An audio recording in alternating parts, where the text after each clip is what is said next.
என்ன உன் பிரச்சனை? ஒண்ணும் இல்லம்மா, ஒரே புழுக்கமா இருக்கு.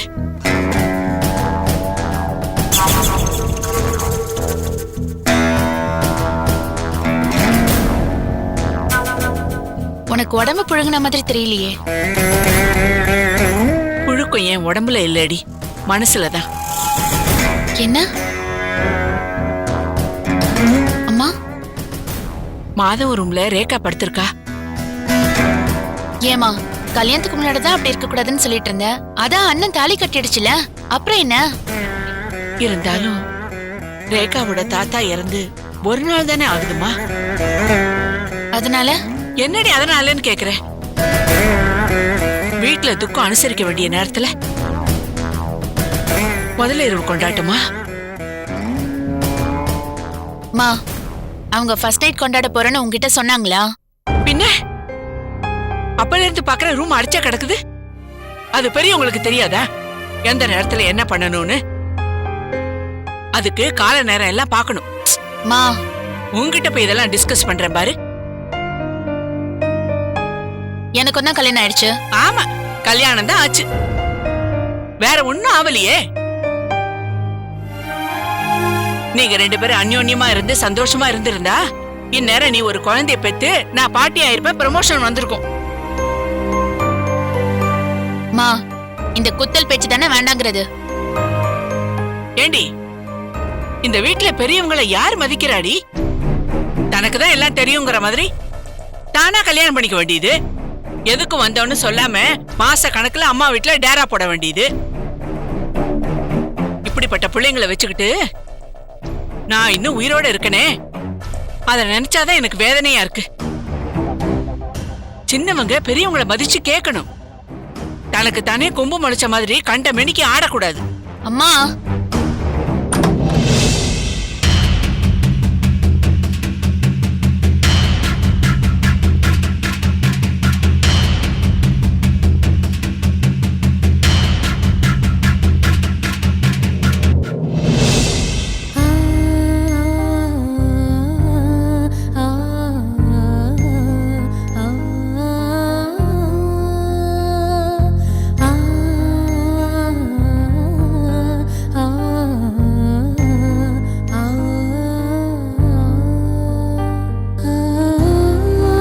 என்ன நீ? நான் இங்கேயே படுத்துக்கிறேனே. ஏன்? இல்ல, தாத்தா இருந்த தொக்கும் இன்னும் என் மனசுல இருந்து ஆறவே இல்ல. அவர் என்ன வளர்த்தவர், என் அப்பா அம்மாக்கு சமமானவர். அவரை எழுந்துட்டு நான் எப்படி அங்க சந்தோஷமா இருக்க முடியும்?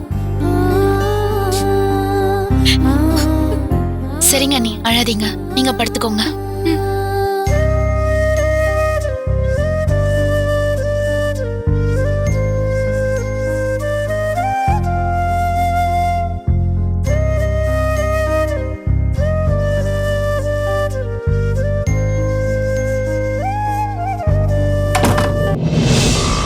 இந்த வீடு தான். நிப்பாட்டு.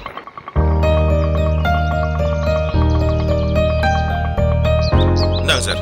ரொம்ப நன்றி சார். ஓகே அண்ணா, வாங்க போலாம். அட இரு, அக்காவோட கொஞ்சம் வேலை பார்க்கலாமா? நீ இப்ப எங்க ஒளிஞ்சிக்க, நாங்க கூப்பிடுறப்ப வா. அண்ணா, ஏன்னா இந்த விளையாட்டுலாம் ஏற்கனவே நான் வரேன்னு அக்காவுக்கு ஃபோன் பண்ணி சொல்லிட்டேன். ஆட கொஞ்ச நேரம் சும்மா போய் ஒளிஞ்சுக்கப்பா. கொஞ்ச நேரம் ஒளிஞ்சுதான் இரு. வேணாம், சாமிக்கு நெய்வேத்தியம் பண்ணும் போது அதை மூடி கொண்டு வந்து சஸ்பென்ஸா இந்த மந்திரங்கந்திரம் எல்லாம் முடிஞ்சதுக்கு அப்புறமா கொஞ்ச நேரம் டென்ஷன் பண்ணிட்டு அப்புறம் அந்த நெய்வேத்தியத்தை திடீர்னு காட்டுவாங்க. அந்த மாதிரி மாப்பிள்ளை செய்யணும்னு ஏதோ ஆசைப்படுறான். போயேன்பா. என்னன்னு இது? ஆட போய் ஒளிஞ்சுக்கப்பா, ஒரு த்ரில்லு தானே. ஐயோ, ஏதாவது பண்ணுங்க போங்க. ஓகே வா, இப்ப போலாம்.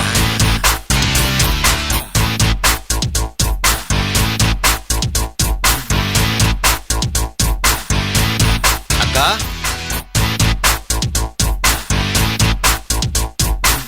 அக்கா, வாங்க வாங்க, வந்துட்டீங்களா? சங்கருங்க, என்ன ரெண்டு பேரும் திரு திருன்னு முழிக்கிறீங்க?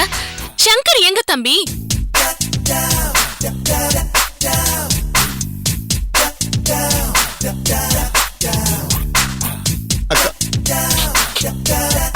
அது எப்படிக்கா என் வாயால? அப்படின்னா மாமா, நீயே சொல்லிடு. ஐயோ, சங்கருக்கு போய் இப்படி ஒரு நிலைமையா?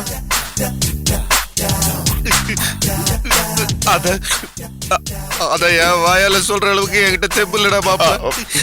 உன் வாயால நீயே சொல்லிடுறா. சொல்லுடா மாப்பிள, சொல்லுடா. ஐயோ என்ன ஆச்சு? ரெண்டு பேர்ல யாராவது ஒருத்தர் சொல்லுங்க. என் தம்பிய விடுதலை பண்ணாங்களா இல்லையா? அவ வருவான்னு இவ்வளவு சந்தோஷமா இருந்த. ஆசை ஆசையா அவனுக்கு பிடிச்ச பால் பாயசம் எல்லாம் செஞ்சு வச்சிருக்கேன். அக்கா, சங்கர் ரிலீஸ் பண்ணி நாங்க வெளியில கூட்டிட்டு வந்தோம். திடீர்னு அந்த இன்ஸ்பெக்டர் வந்து சங்கர் மேல அந்நிய செலாவணி வழக்கு இருக்குன்னு கைது பண்ணி திருப்பி உள்ள கூட்டு போயிட்டாருக்கா.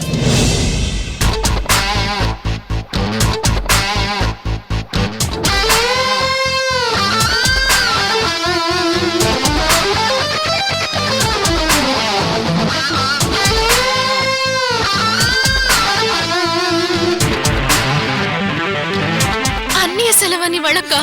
ஆமாக்கா, சங்கர் ஏதோ வெளிநாட்டு வங்கியில பணம் பதுக்கி வச்சிருக்கான்னு புதுசா அவன் மேல ஒரு கேஸ போட்டு 7 வருஷம் தண்டனை கொடுத்துட்டாங்க அக்கா.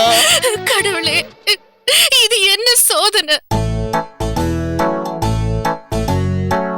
என் தம்பி மேல என்னதான் குற்றச்சாட்டு சுமத்துறதுனே இல்லையா? பணத்துக்காக நாங்களே இங்க கஷ்டப்பட்டுட்டு இருக்கோம். எங்களுக்கு எது ஸ்விஸ் பேங்க்ல பணம்? சங்கர், நம்ம என்னதான் பாவம் பண்ணோம்? நமக்கு மட்டும் ஏன்டா இப்படி நடக்குது? இனிமே நான் சாகிறது தவிர எனக்கு வேற வழியே இல்ல. நான் சாகதான் போறேன்.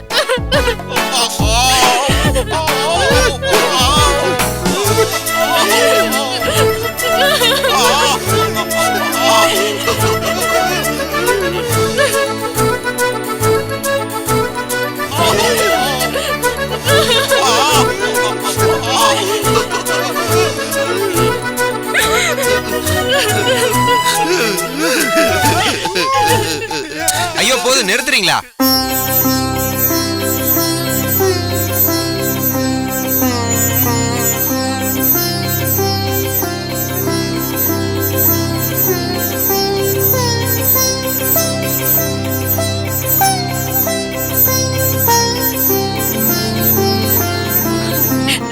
சங்கர், அக்கா, என் மேல எந்த கேஸும் கிடையாதுக்கா. சும்மா உன்னை பயமுறுத்துறதுக்காக இப்படிலாம் சொல்லிட்டு இருக்காங்க. இப்ப நல்லபடியா நான் வெளில வந்துட்டேன். நீ கவலையே படாத, போதுமா? ரெண்டு பேரும் கொஞ்ச நேரம் என்ன எவ்வளவு டென்ஷன் பண்ணிட்டீங்க? அது ஒண்ணு சும்மா ஒரு விளையாட்டு. இருக்கு உங்களுக்கு. ஏன்னா என் மேல போறதுக்கு அந்நிய செலவாணி வழக்கு தான் கிடைச்சதா? அது இல்லப்பா, கொஞ்ச நாள் முன்னாடி ஒரு பேப்பர்ல படிச்சேன். சட்டுன்னு யோசிக்கும் போது அந்த விஷயம் வந்துச்சா, அதை அப்படியே எடுத்து விட்டேன். நல்லா போயிட்டு இருக்கும் போது இப்படி நடுது வந்து கெடுத்துட்டேப்பா. ஆமா, என்ன நீ நடிக்க சொன்னா இதான் சாக்குன்னு நாயகன் கமல்ஹாசன் நடிச்சிட்டு இருக்க? ஏப்பா, எப்பயாவது ஒரு தடவை தான் இந்த மாதிரி நடிக்கிறதுக்கு வாய்ப்பு கிடைக்குது. நம்பி கூப்பிடுறாங்க, இப்ப கூட இப்படி பின்னி எடுக்கலாம் எப்படிப்பா? ஐயோ, பரவாயில்ல மாமா, நல்லா தான் அப்படியா? நடிக்கிறேன். ரொம்ப தேங்க்யூப்பா. ரெண்டு பேரும் ரொம்ப நல்லா நடிச்சாங்களா? கொஞ்ச நேரத்துல என்ன கதி கலங்க வச்சாங்க தெரியுமா? அக்கா, சங்கர் வாழ்க்கையிலேயே இன்னைக்கு பொண்ணான நாள். இன்னையோட எல்லா பிரச்சனையும் முடிஞ்சுக்கா. தாத்தாவுக்கும் அந்த கடவுளுக்கும் தான் நன்றி சொல்லணும். அது மட்டும் இல்லக்கா, தாத்தா இன்னொரு பெரிய காரியம் பண்ணிருக்காரு. ஆமா, தாத்தாவோட கோடிக்கணக்கான சொத்து, அவரோட எல்லா பிசினஸ், அவரோட ஆபீஸ் நிர்வாகம், இது எல்லாத்துக்குமே அடுத்த 6 மாசத்துக்கு சங்கரும் ராஜாவும் தான் நிர்வாகம் பண்ணணும்னு உயில் எழுதி வச்சுட்டு செத்து போயிட்டார்.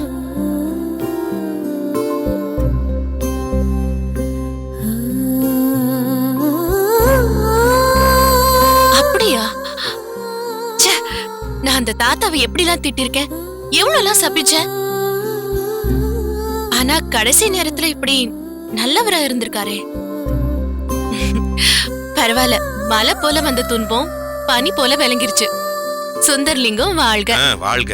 இந்த சந்தோஷத்துக்காக நான் பால் பாயசம் செஞ்சு வச்சிருக்கேன். தம்பி உட்காருங்க, நீயும் உட்காரு, நான் கொண்டு வரேன். சரி, கொஞ்சம் சீக்கிரம் கொண்டாங்க, ஏகப்பட்ட வேலை இருக்கு.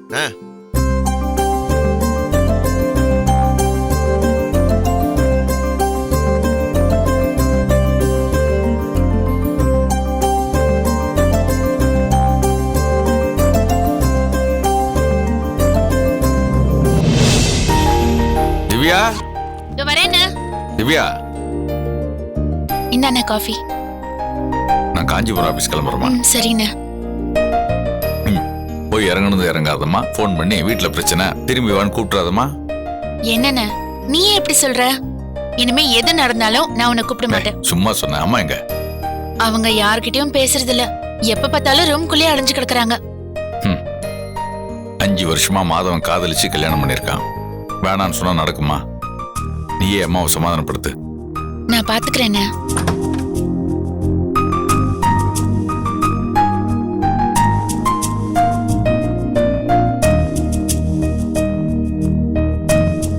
என்னடா ரூமை விட்டு வெளியவே வர மாட்டேங்கிற? அதெல்லாம் ஒன்றும் இல்லைண்ணே, ரூமுக்குள்ளேயும் டென்ஷன் தான். அவளும் டென்ஷனாகவும் அப்செட்டாகவும் தான் இருக்கான். சரிடா, நான் காஞ்சிபுரம் கிளம்புறேன். அம்மா அப்செட்டா இருக்காங்க. அவங்க ஏதாவது சண்டை போட்டா கூட நீ சமாதானமா போயிடு. அட நீ வேற என்ன, நான் எது நடக்கக்கூடாதுன்னு நினைச்சேன்னா அதான் நடக்குது. கடைசியில என் நிலைமையை உன் நிலைமை மாதிரி ஆயிடுச்சு பாத்தியா? அம்மாவுக்கு நடுவுலையும் பொண்டாட்டி நடுவுலையும் சமாதானப்படுத்துறதே என் பழப்பா போச்சு. என்ன சண்டை போட்டு என் பொண்டாட்டிட்டு இருந்து பிரிச்சே இல்ல, அனுபவிடா. உனக்கு அவ்வளவு சந்தோஷம் இல்ல? வாராஜா. அப்புறம் மச்சான், தாம்பத்திய வாழ்க்கை எப்படி போயிட்டு இருக்கு? அட நீ வேற ராஜா, வேற ஏதாவது இருந்தா பேசு. சரி விடு. ரேகா எப்படி இருக்கா? தாத்தா இறந்த சோகத்துல இன்னும் வருத்தமா தான் இருக்கா. ஓ, ரேகா கிட்ட பேசணும், போய் கூட்டி வாயேன். என்ன விஷயம்? கூட்டிட்டு வாயேன். உட்காரு வா. திவ்யா எப்படி இருக்க? கேக்குறாருல சொல்லு. ரொம்ப நல்லா இருக்கேன். திவ்யா, நான் மலைக்கு போட்டிருந்த மாலைய கழட்டிட்டேன். Note the point. ரொம்ப முக்கியம். ஆமா திவ்யா, ரொம்ப முக்கியமான விஷயம். நீ மறுபடியும் நம்ம வீட்டுக்கு வர வேண்டிய நேரம் வந்துருச்சு.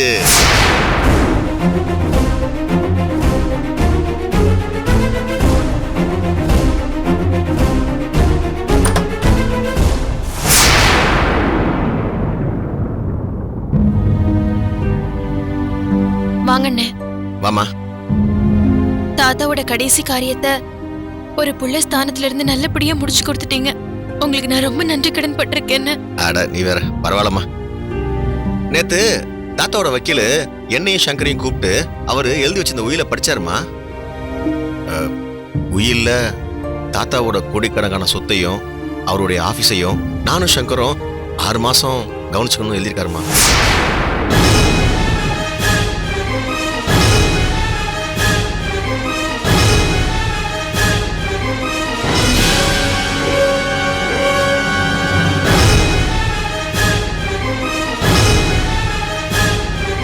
அப்படியா? சங்கர் ஆபீஸ நிர்வாகம் பண்ணணும்னு எழுதி வச்சிருக்காரா? கோடிக்கணக்கான சொத்தை நீ நிர்வாகம் பண்ண போறியா? கிழிஞ்சது போ. ராஜா, அப்ப ரேகாக்கு மன்னிக்கணும், இந்த உயில்ல தாத்தா அது மட்டும் தான் எழுதி வச்சிருந்தாரு.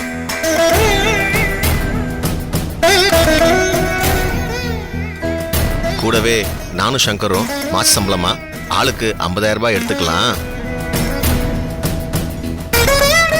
6 மாசம் அதுல நஷ்டம் ஏற்பட்டா அதை நாங்க தான் ஈடு செய்யணும். லாபம் வந்தா அதை நாங்க எடுத்துக்கலாம்னு எழுதியிருக்காரு.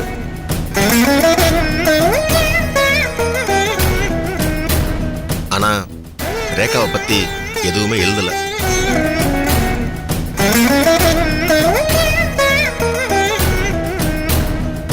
ஆனா இது வெறும் 6 மாசத்துக்கு தான். தாத்தா இன்னொரு உயிர் எழுதி வச்சிருக்காரு. அதுலதான் முக்கியமான விஷயம் இருக்குன்னு வக்கீல் சொன்னாரு. ஒருவேளை அதுல வேணா எல்லா சொத்தும் ரேகாக்கு சேரணும்னு எழுதிருப்பாரு. நம்ம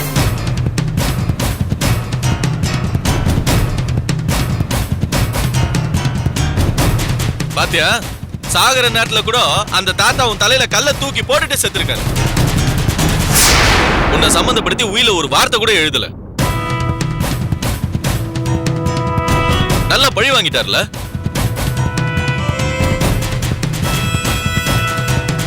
அப்புறம் எதுக்கு சாகர நேரத்துல என்னமோ நம்ம 2 பேரும் ஆசீர்வாதம் பண்ற மாதிரி அவர் நடிச்சாரு? அப்படிலாம் சொல்லாத மாதவா.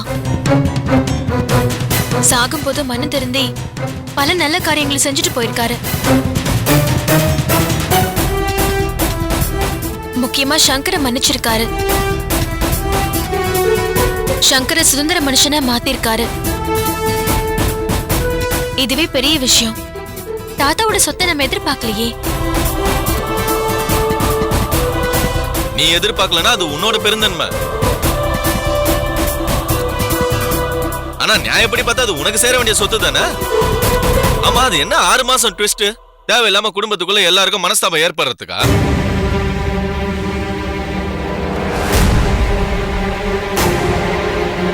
திவ்யா, போய் அத்தையை கூட்டு வா. போமா, போய் கூட்டு வா.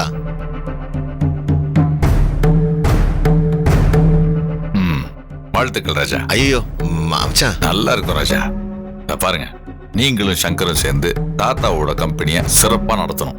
ஐயோ அதெல்லாம் என்னால முடியாது மச்சான். அது ரேகாவோட கம்பெனி, அதனால ரேகாவையும் நான் துணைக்கு வச்சுக்கலான்னு பாக்குறேன். இல்லண்ணா பரவாயில்ல, நீங்களே நடத்துங்க. ஏமா, தாத்தா மேல ஏதாவது கோவமா?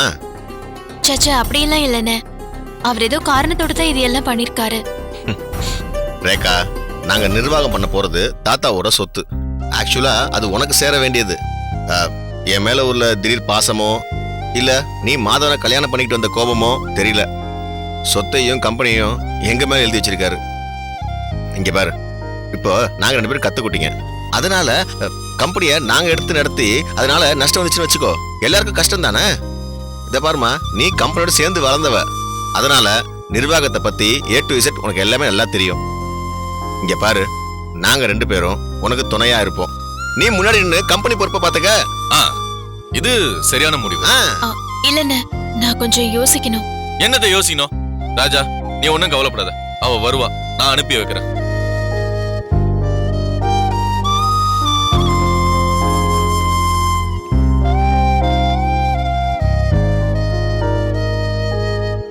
அத்தை, என்கிட்ட பேசாத, கோவமா இருக்க உன் மேல. ஏன் த? ரேகா ஜாதகத்துல தோஷம் இருக்குன்னு தெரிஞ்சு 2 பேருக்கும் கல்யாணம் பண்ணி வச்சிருக்கேன். ஐயோ அத்தை, ரேகாவோட ஜாதகத்துல எந்த தோஷமும் இல்ல. அதை கிளியர் பண்ண தான் நானே இங்க வந்திருக்கேன். இங்க பாருங்க, இதுதான் ரேகாவோட உண்மையான ஜாதகம். அப்போ என்கிட்ட தாத்தா கொடுத்தது அது பொய்யான ஜாதகம். என்ன சொல்ற மாப்ள? தாத்தா உயிருக்கு போராடிட்டு இருக்கும் போது என்கிட்ட ஒரு விஷயம் சொன்னாரு.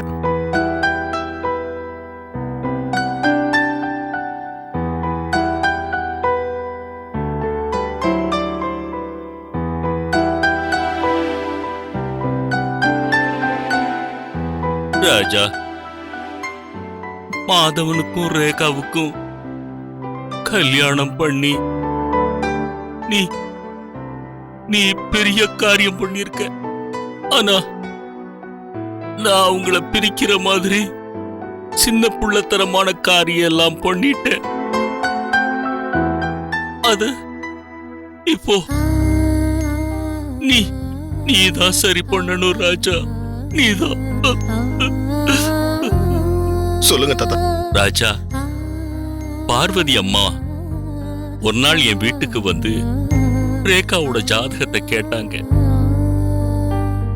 நான் ஏற்கனவே ஒரு ஜோசியரை வச்சு ரேகாவுக்கும் மாதவனுக்கும் பொருந்தாத மாதிரி ஒரு ஜாதகத்தை ரெடி பண்ண சொன்னேன்.